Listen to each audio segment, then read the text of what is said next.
साल है 2010। नोएडा, महत्वाकांक्षाओं से भरा शहर अपने आधुनिक चेहरे के नीचे राज छुपाता है। कांच और स्टील के टावर आसमान को छूते हैं, लेकिन पुरानी परछाइयां अभी भी मंडराती हैं।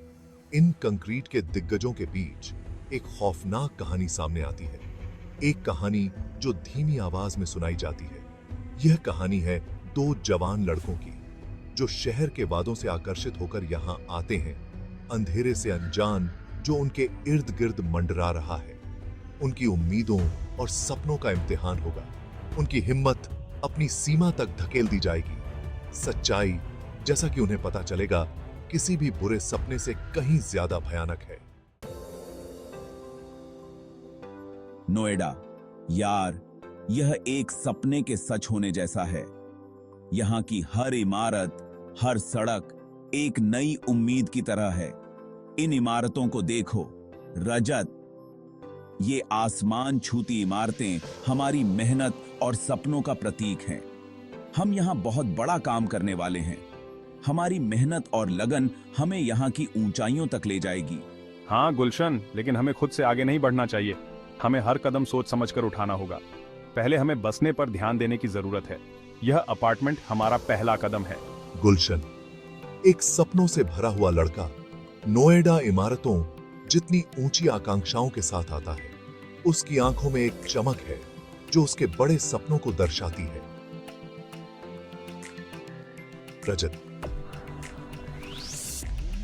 उसका व्यावहारिक रूममेट, गुलशन के उत्साह को हकीकत की एक खुराक के साथ शांत करता है।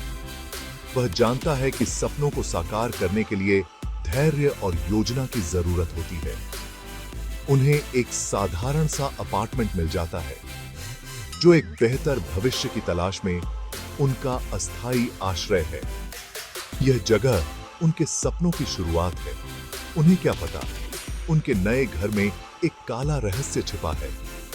यह रहस्य उनके जीवन को बदलने वाला है। एक अनदेखी हस्ती उनकी हरकत पर नजर रखती है, खुद को प्रकट करने के लिए सही मौके का इंतजार कर रही है। यह हस्ती उनके हर कदम पर नजर रखे हुए है। जैसे जैसे दिन हफ्तों में बदलते हैं, बेचैनी की भावना उनके जीवन में रेंगती है। एक एहसास कि वे अकेले नहीं हैं। यह एहसास उनके हर पल को प्रभावित करने लगता है। अरे रजत, देखो मुझे क्या मिला। फर्श के नीचे एक पुरानी लॉटरी टिकट। यह हमारा भाग्य बदल सकता है। सच में, जरा मुझे देखने दो। शायद हम आखिरकार इस दलदल से बाहर निकल सकते हैं। एक शाम, जैसे ही सूरज क्षितिज से नीचे डूबता है, शहर में लंबी परछाइयां पड़ती हैं।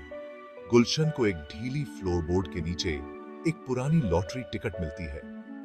क्या यह एक बेहतर जीवन का टिकट हो सकता है? दैनिक पीस से बचने का मौका? उत्साह उनके छोटे से अपार्टमेंट को भर देता है। दौलत और एक लापरवाह जीवन के सपने जड़ें जमा लेते हैं, लेकिन उनकी खुशी अल्पकालिक है। उसी रात पड़ोसी इमारत की छत पर एक अजीब सी आकृति दिखाई देती है। स्याही जैसे काले आकाश में एक अकेला सिलुएट। उसकी आंखें एक भयानक रोशनी से चमकती हुई, अंधेरे में से देखती हुई प्रतीत होती हैं। उनके अपार्टमेंट पर टिकी हुई है। रजत, टिकट गायब हो गई है। क्या तुमने ली? नहीं, मैंने नहीं ली। क्या तुमको यकीन है कि तुमने इसे कहीं रखकर भूल नहीं गए हो? सुबह आती है, अपने साथ एक भयानक एहसास लेकर। लॉटरी टिकट, उनकी आशा का प्रतीक, गायब हो गया है। क्या यह सब एक सपना था, उनकी कल्पना का एक अंश? जैसे ही संदेह उनके मन पर छा जाता है, वे उस आकृति को फिर से देखते हैं। छत पर खड़ा, अडिग, उसकी निगाह अटूट, डर, ठंडा और तेज उनके दिलों को जकड़ लेता है। कुछ सही नहीं है। वे इसे हवा की शांति में, उन परछाइयों में महसूस कर सकते हैं जो उनका पीछा करती हुई प्रतीत होती हैं, उन फुसफुसाहटों में जो उनकी इमारत के खाली गलियारों से गूंजती हैं। सेवके है। हमें मकान मालिक से बात करने की जरूरत है। हो सकता है कि वह कुछ जानता हो। हमें यह पता लगाना होगा कि इस घर में क्या हो रहा है। यह सब बहुत अजीब और डरावना है। हाँ, चलो चलते हैं। हम ऐसे नहीं जी सकते। हमें इस रहस्य को सुलझाना होगा, चाहे कुछ भी हो जाए। जवाब के लिए बेताब वे अपने मकान मालिक से भिड़ जाते हैं। उनके चेहरों पर चिंता और डर साफ झलक रहा है। सर, हमें यह जानने की जरूरत है कि इस घर में क्या हो रहा है। हम हर रात डर के साए में जी रहे हैं। कृपया, हम सो नहीं सकते, हम सोच नहीं सकते। अगर आप कुछ जानते हैं तो बस हमें बताएं। हमारी जिंदगी दांव पर लगी है। उसकी खारिज करने वाली हंसी उनकी रीढ़ की हड्डी तक कंपा देती है। यह हंसी उनके डर को और बढ़ा देती है। आप क्यों हंस रहे हैं? यह मजाकिया नहीं है। हम सच में बहुत परेशान हैं। हम गंभीर हैं। हमें जवाब चाहिए। हमें इस डरावनी स्थिति से बाहर निकलने का रास्ता चाहिए। वह उन्हें अपना काम करने की चेतावनी देता है। उसकी आंखों में एक अजीब सी चमक है। लेकिन सर, हम इस तरह नहीं जी सकते। हमें कुछ करना होगा। कृपया बस हमें बताएं कि आप क्या जानते हैं। हम इस डर से छुटकारा पाना चाहते हैं। उनकी दलीलें बहरे कानों पर पड़ती हैं। मकान मालिक का रवैया उन्हें और भी निराश कर देता है। वह हमारी मदद नहीं करने वाला है। हम अपने दम पर हैं। हमें खुद ही कोई रास्ता निकालना होगा। ये निराशाजनक है। हम क्या करने जा रहे हैं? हमें कोई समाधान खोजना होगा। वे फंस गए हैं। डर और अनिश्चितता के जाल में फंस गए हैं। कहीं कोई राहत नहीं दिख रही है। हर कोने में अंधेरा और डरावनी आवाजें हैं। हम यहाँ नहीं रह सकते। हमें कोई रास्ता निकालना होगा। हमें इस जगह से बाहर निकलने का कोई तरीका खोजना होगा। लेकिन हम कहाँ जा सकते हैं? हम फंस गए हैं। हर जगह अंधेरा और डर है। छत पर मौजूद शख्स एक निरंतर उपस्थिति बन जाता है, जो उनके बढ़ते आतंक को देखता रहता है। उसकी निगाहें हर समय उन पर टिकी रहती हैं। क्या तुम उसे देखते हो? वह हमेशा वहीं रहता है, बस देखता रहता है। उसकी निगाहें हमें हर समय महसूस होती हैं। वह कौन है और वह क्या चाहता है? उसकी उपस्थिति हमें और भी डराती है। वह कौन है और वह क्या चाहता है? यह सवाल उनके दिमाग में गूंजता रहता है और उनके डर को और बढ़ा देता है। सच्चाई का पता लगाने के लिए दृढ़ संकल्पित, मैंने अपने पड़ोस के सबसे बुजुर्ग निवासी की तलाश की। एक कमजोर लेकिन तेज तर्रार आदमी, जिसकी आंखों में 1000 जन्मों का ज्ञान था। मैंने उनकी कहानी धैर्यपूर्वक सुनी। मेरा झुर्रियों वाला चेहरा चिंता से सिकुड़ा हुआ था। मैंने उन्हें इमारत के काले अतीत के बारे में बताया, एक ऐसे परिवार के बारे में जो इसकी दीवारों के भीतर मर गया। एक वफादार नौकर पर झूठा आरोप लगाया गया और उसे बेरहमी से मार डाला गया। मेरे शब्दों ने एक भयावह तस्वीर चित्रित की, विश्वासघात, लालच और बदला लेने की प्यास की कहानी जो मृत्यु को भी पार कर जाती है।